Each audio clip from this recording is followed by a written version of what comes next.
afternoon. The following is a statement from the Office of the President-elect released the 22nd of June, 2016.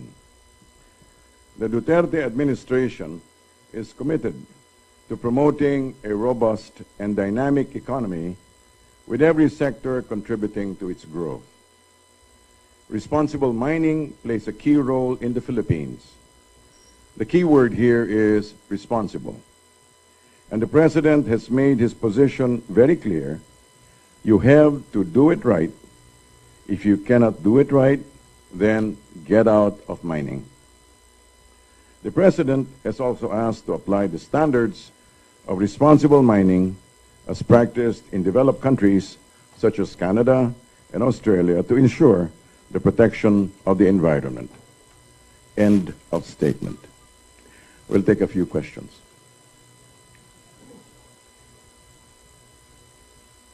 Yes.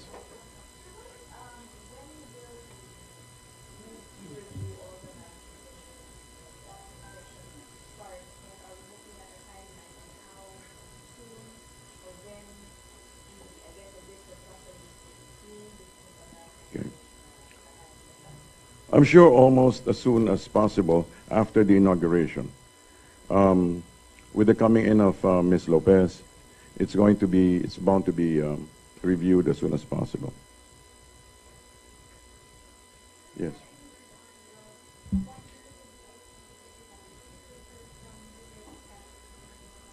There is no definite statement regarding that. There's been no definite statement regarding the appointment of such a person, such a head. Thank you. Anything else?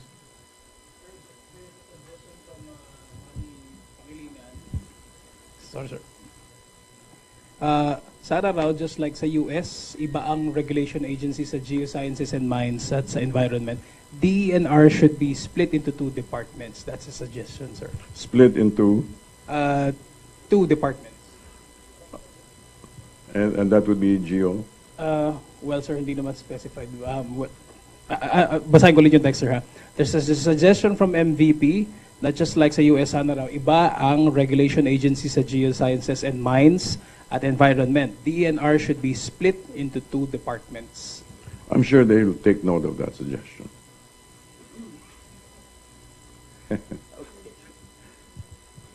Anything else? Yes. Sir, different matter na po. Different matters again. CBCP, sir, posted the article, June 21 article, that the poll is saying, or I suppose reiterating the death penalty is unacceptable, sir. What is the reaction of the incoming government? I don't know if it was in direct reference to the incoming government's position. Is it? I don't think it was. Yung timing, sir. Come again? In general, okay. But in general, as you very well heard from President RRD, President Duterte, in his statement in his speech in Sarangani, he did say that his view on the death penalty is that it is a retribution. So I suppose it's very clear where he stands. That in another, also during the business forum, I think he made reference to the difference between law and order. There is a law, and it's meant to be a deterrent, but when the law is broken, then order must be imposed. That is his position. Dati na naman tayo, sir, may death penalty. Pero how do we go about it this time? Kasi Congressman Bebot Alvarez is saying that they have the numbers, 3 to 5 months yata, di ba? Kaya na doon ipasa. Pero, then again, we are predominantly Catholic. So how do we go about it, sir? I'm sure there will be a conversation regarding that. And that will have to be, in the sense that the conversation has to go through a process, but definitely there is a goal. And the goal is that not only must the law be imposed, it must also be implemented to its full powers, to its full limits. Any other questions? Yes. Mining, sir, you talked about having every sector contributing to economic growth. As far as the mining sector is concerned, is the President-elect keen on actually having this sector grow? Let's put it this way, the President... And how much does he see it contributing? Oh, a lot, okay. The President is not anti-mining. That must be made very clear. He is actually, he supports each and every venture that will contribute to the health of the Philippine economy. However, he is very clear that he needs that for whatever venture we go into, whatever enterprise we go into, it must be in a responsible manner. But he is not anti-mining, definitely not.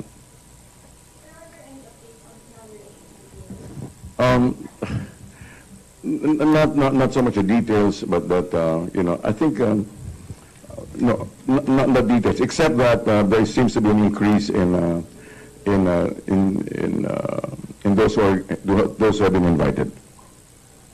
So it might be a full pack, something like. 27 yesterday. You have the number. You have the number. That's the one. Hanggang doon lang yata. Pero in other words, she was asking for an update, but basically from 500 to about 627. 627. Sir, baka lang maging speculative, pero pang-advance mo na rin. Sige, sige. Sa Manila, sir, there's parang bulong-bulong na, Okay. na apparently we are going to lose yung arbitration sa UN. Okay. Well, bulong-bulong pa lang, sir. Bulong-bulong. The question, sir, I suppose is, in the event na we actually do lose in the arbitration, what will be the next move for the government? Well, una siguro, I just need to refer to that. I think we should avoid bulong-bulong. That's how a country rots, when you listen to all these little things. However, even when it becomes obvious that there really is such an action that has arisen, such a decision has arisen, then I'm sure we will be able to negotiate and from a strong position. We understand that Mr. Duterte seems to have a deep grasp of geopolitics.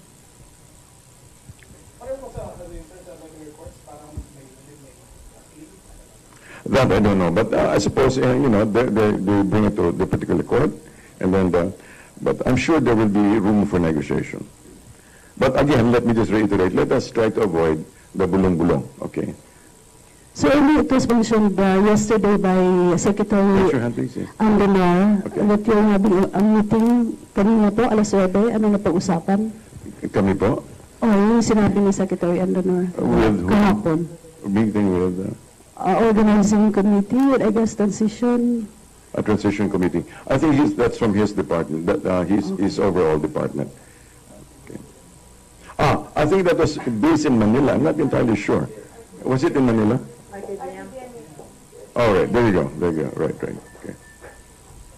They were finalizing plans, I think, regarding streamlining. Any other questions? Ladies, gentlemen?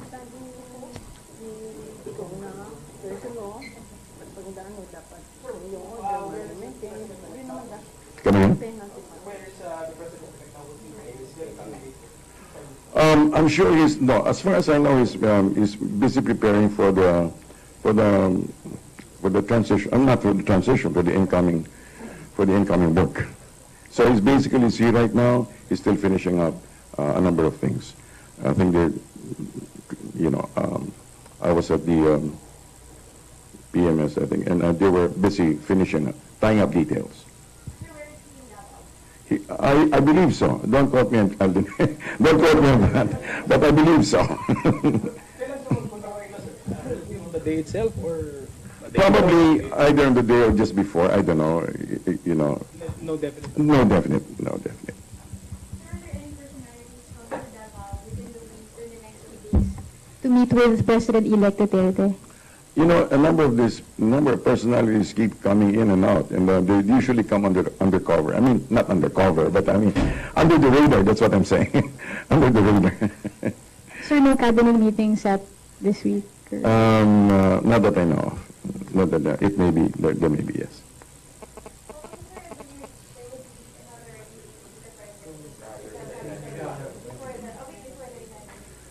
Probably so, in order to do that. But then, as far as I know, I haven't. It doesn't come my way yet.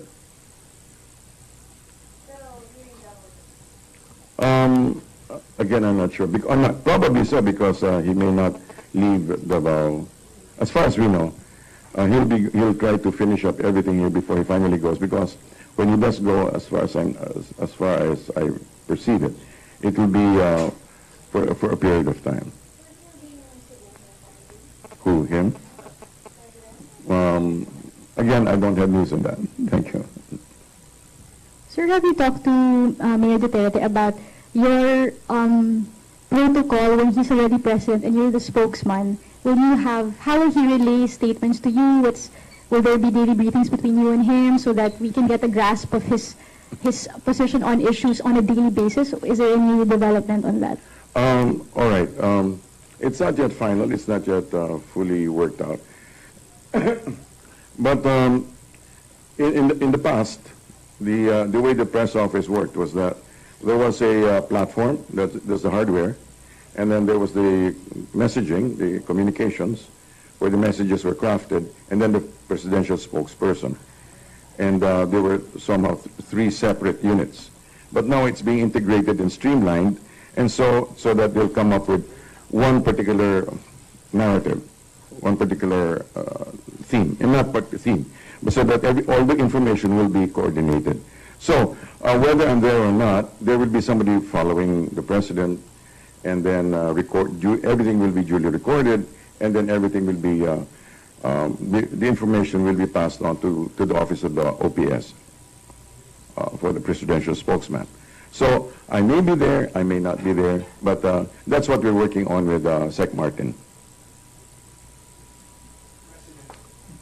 Come again? The president?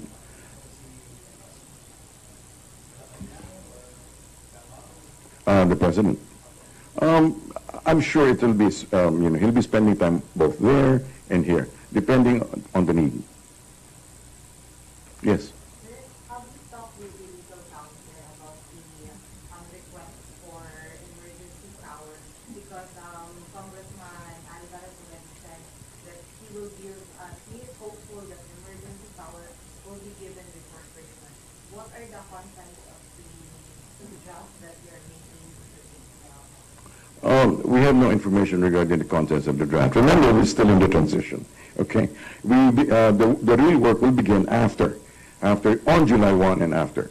All right, but the intention is there definitely. That there is the intention is there to provide the president-elect emergency powers with regard specifically to the traffic condition in Metro Manila. Sir, within your office, how far are you into organizing the platform that you're talking about so that the communications are more streamlined, as you say? How far are you? Percentage, sir, would be good. Well, basically, it's there. It's there. It's just a question of they just, it's just they sort of rearrange the plantilla. They sort of rearrange the plantilla so that it's really more streamlined. As Martin explained it to me, Sec Martin explained it to me, it's more vertical than horizontal. Are we seeing a federalized version of the communications office since, the mayor is a fan of the When you say federalized, Luzon, Visayas, Mindanao satellite offices for Malacanang? I'm not exactly sure about what, but I'm sure they have their ear on the ground in Luzon, in the Visayas, and in Mindanao. They have their ear on the ground, to the ground, yes. Sir, have you decided, or you and Sir Martin, have you decided on whether or not President-elect Duterte will have social media accounts, and then you will use this to announce certain things? As you very well know, yeah, social media is now part of the whole menu of communication. We have traditional media, radio, press, and everything, and also now social media. And as you very well know now, Facebook Asia has offered to streamline the inauguration live. And so that's going to be part of the menu. It's going to be a menu. Sir, will President-elect Duterte have his own Twitter, like si Obama and the Pope, they have their own Twitter account? I'm not sure. I'm not sure if he will do it himself or he will manage it himself. But if ever it happens, that would be quite interesting, wouldn't it? Yeah, he has RRD Twitter account, but they are as him as a mayor. Will there be a new account or retain the same the account? Hey, if you're going to be president and you're no longer mayor, so you might have a new account, right? Otherwise, you just rename it. The inauguration of Lenny Robredo is in the morning of June 30, so she might have time. Is she having that? In the morning. Yes. As we know, the president-elect is having his at, I think, noontime, around noontime. Is Lenny Robredo invited then? I don't know if that's official or anything like that. I'm not entirely sure about, but people talk about it. What do you mean? What do you mean people talk about it? People like you. She's invited. No, I'm asking you if she's invited or not. That officially, I'm not sure. Yeah, officially, I cannot say so. So as of now, she's out. I don't know if you could say she's out. I mean, you know, out is such a pejorative term. Hindi ba? It seems to give some certain value judgment to it. But you can say for now that she's not among the invited guests. I cannot say that. I cannot say yes. I cannot say no. Yes. Is she not invited?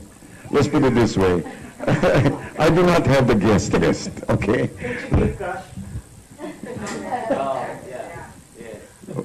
You think she would? Okay. Thank you. Next question. Last two questions. Yes.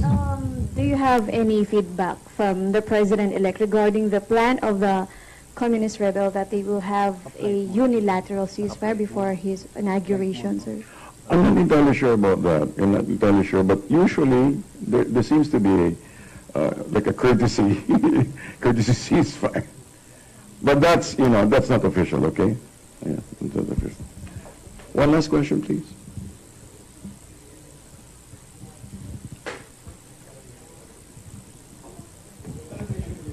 Transition. No, that's not tradition. I'm not sure about that, but usually there are ceasefires granted, you know? You know, on special occasions, Yes. Sorry sir, but talagang lost ako doon sa mining, ano? But I just want to say, to ask, Opo. when you say responsible, ano ba talaga? Anong parameters? Anong pwedeng gawin? Anong... Katulad po nito, no? Ang binagit yata niya, I think during the business conference, is that, for example, when the miners go to a particular area, syempre, ang daming nadadamage sa mga punong kahoy, for example, then that is to be replanted. That is the responsible way of doing it. But irresponsible mining, we just leave it like that, you know? Naiiwan na nawala, naiiwan na. The other one is, of course, when they extract the precious metals, they usually use, what do you call it, toxic chemicals. And usually the toxic chemicals go into the water, and then, for example, the mercury will go down all the way into the water and is eaten by the fish. And then, you know, if you like fish, then you're eating also mercury-laced fish. So that's being very, very irresponsible. So what the president is demanding actually that all those who do that must be very, very careful that they do not leave toxic materials around. Ganun po yung responsible mining. What about open pit mining? Salamat po. What about open pit mining? Hindi ko po alam ang patungkol doon, but basta it must be responsible. It must be responsible. I think Australia exercises open pit mining, right? Okay. But so as far as I'm concerned, if he's saying Australia, follow the Australia model, just as long as it is responsible, responsibly administered. He says, if not, get out. How can we reconcile the idea that the President Duterte is for responsible mining and the incoming DNR Secretary is an advocate of anti-mining? The fact that she accepted it means that she's willing to adjust her position, I'm sure. Thank you very much. Good afternoon. You've been a great audience.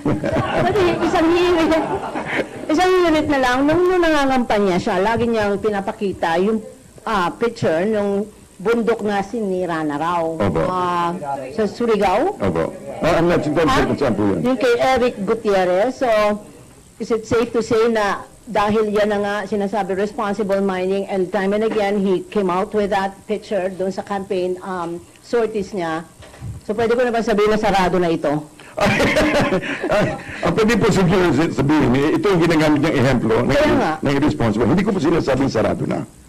But delikado na masarado because you kept on saying that it was epitome of irresponsible mining. In which case, probably, just as long as it goes through the process.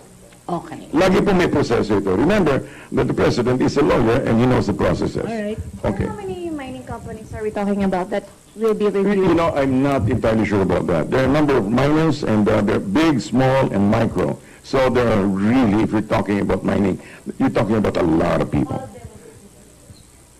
According to their levels, yes. Again, thank you very much. Last month kasi may sinabi siya about organizing the tunnel workers into a cooperative. Minahang bayan to na concept. Sa tingin nyo, ganun yung gusto niyang anuhin as Antayin na lang po natin yung mga developments as it unfolds. Yes. So yung kay Eric Gutierrez, can he still go shape up? See, Eric Duterte is Yung saying, actually daw po. okay. It all depends, but it has to be reviewed. I'm not saying I'm not making any statements on the Gutierrez account. No? I'm not making any statements regarding that particular matter. But in general, though, what do you put it? The president is fair, and if there is if it can be reviewed and revised, why not? But I'm saying that I'm basing my comment on the history of President Duterte of fairness. So yung mga irresponsible mining, they have to shape up now. Bago pa yung review na yan. Sabi nga niya, you have to do it right. And if not, Get out. Maraming salamat po. Abusan, ano na pangalan nyo lang? Yung pinapakita nito.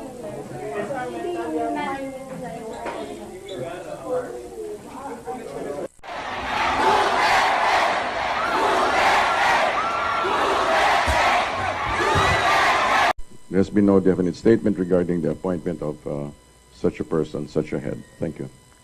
Anything else?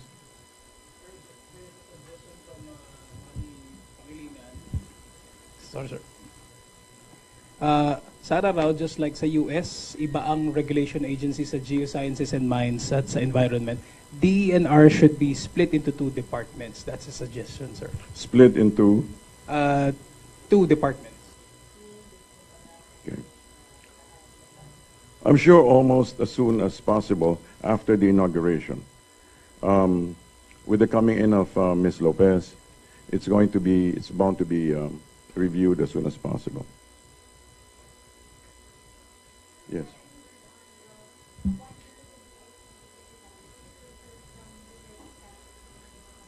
There is no definite statement regarding that. Earlier, to ensure the protection of the environment. End of statement. We'll take a few questions.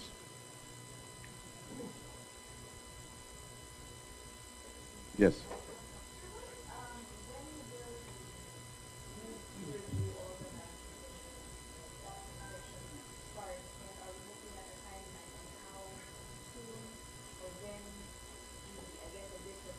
Responsible mining plays a key role in the Philippines.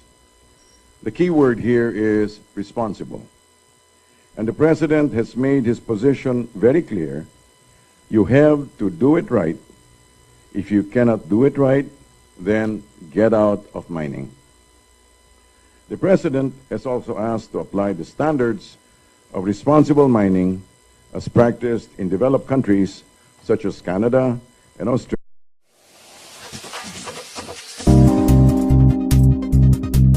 Good afternoon. The following is a statement from the Office of the President-elect released the 22nd of June, 2016. The Duterte administration is committed to promoting a robust and dynamic economy with every sector contributing to its growth.